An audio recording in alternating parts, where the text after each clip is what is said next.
El Señor esté con ustedes. Evangelio de nuestro Señor Jesucristo según San Lucas.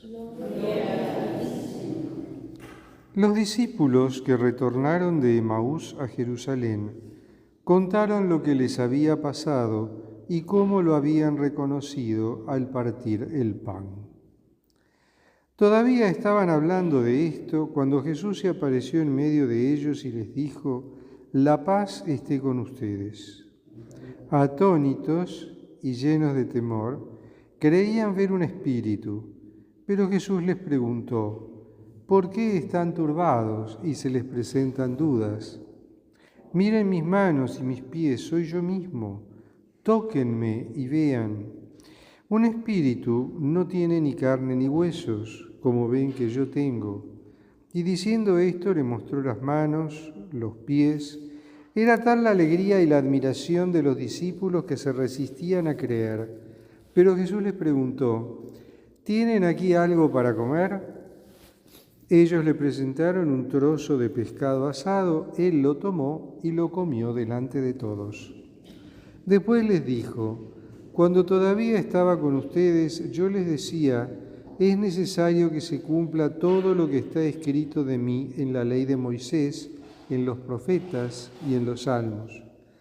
Entonces les abrió la inteligencia para que pudieran comprender las Escrituras y añadió: «Así estaba escrito, el Mesías debía sufrir y resucitar de entre los muertos al tercer día, y comenzando por Jerusalén en su nombre, debía predicarse a todas las naciones la conversión para el perdón de los pecados.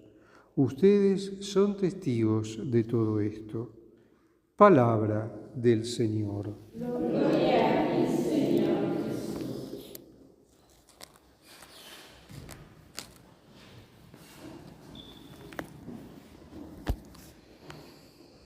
Como siempre, el tercer domingo de Pascua está dedicado a los discípulos de Emaús.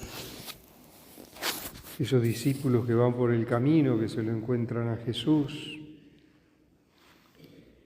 Este texto que acabamos de leer está tomado del capítulo 24 del Evangelio de Lucas, versículos 35 y siguientes.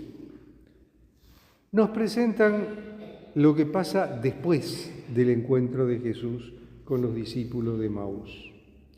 Jesús se encuentra con estos dos discípulos que van viajando hacia Emaús, apenados, tristes por lo que había pasado.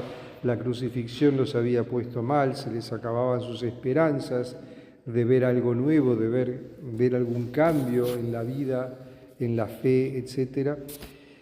Y Jesús se les aparece, les va hablando, les explica las Escrituras y finalmente se sienta con ellos a comer y parte el pan. Y en ese momento ellos lo reconocen. Jesús desaparece de su vista y ellos ya no les importaba que fuera de noche, no les importaba que todavía no hubiera terminado el sábado, salen disparados para volver a Jerusalén y hablar con los discípulos y contarles lo que les pasó.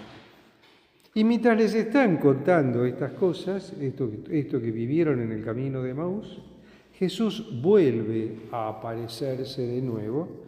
Y aquí hay un primer elemento, un segundo elemento. El primer elemento lo vamos a ver después, lo vamos a comentar después. Un segundo elemento, que es esta visión de los discípulos que se asustan porque creen haber visto un espíritu. Un espíritu sería lo que nosotros conocemos como un fantasma. Y esto es importante, porque para la cultura del Medio Oriente antiguo, los fantasmas o los espíritus eran moneda corriente. ¿Quiénes eran estos espíritus o estos fantasmas? Generalmente eran los espíritus de los muertos, el alma de los muertos, que antes de ir al Sheol o habiendo ido al Sheol volvían, el Sheol era el lugar de los muertos, volvía para atormentar a los vivos, para molestarlos. Era como una especie de influencia maligna de los muertos sobre los vivos. Entonces se asustan, tienen miedo. Jesús los tranquiliza y les dice, miren, no soy un espíritu, tengo carne, tengo huesos, pueden tocarme, van a ver, miren mis manos, están heridas, miren mis pies, están traspasados.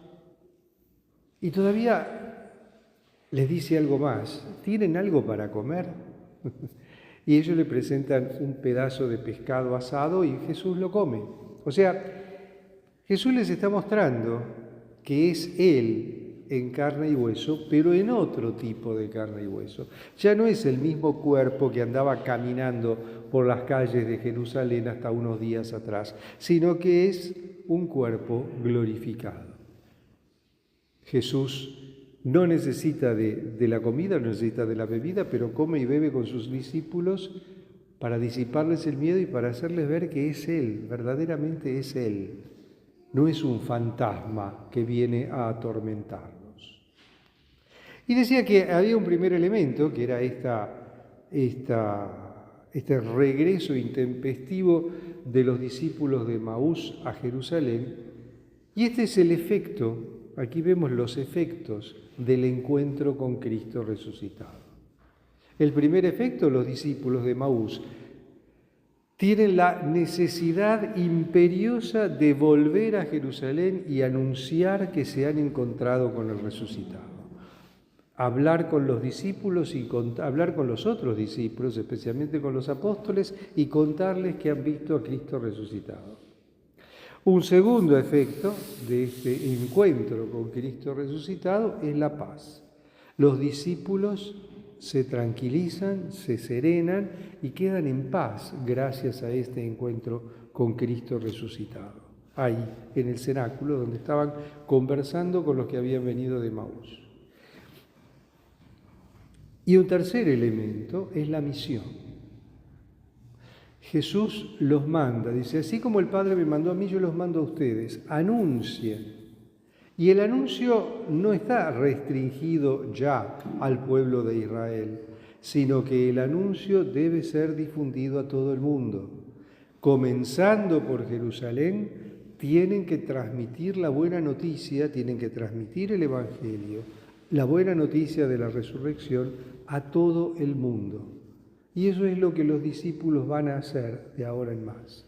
Partiendo de Jerusalén, seguirán con el anuncio, y esto se ve especialmente en el libro de los Hechos de los Apóstoles, por todo el mundo. ¿Y dónde terminaba el mundo en esa época? En esa época el mundo terminaba en Roma, porque era la capital del gran imperio, era la capital del mundo conocido. Entonces, el anuncio hacia Occidente terminó en Roma. Termina con la llegada de Pedro y Pablo a Roma. Y ahí, después el anuncio de la buena noticia seguirá hasta los confines de la tierra. Sabemos que los apóstoles se fueron diseminando por distintos países y distintas zonas. La tradición nos ubica al apóstol Tomás en la India, nos ubica a otros apóstoles en el Asia Menor, en otras zonas de Asia, en el Oriente, llegando hasta el Oriente, y otras nos ubican a los apóstoles en el Occidente, Pedro y Pablo en Roma y Santiago, el que llegó más lejos, a España. Entonces, la palabra del Señor se va a cumplir y está llamada a cumplirse con el anuncio, a través del anuncio a todas las naciones del mensaje de la resurrección, del mensaje de Cristo.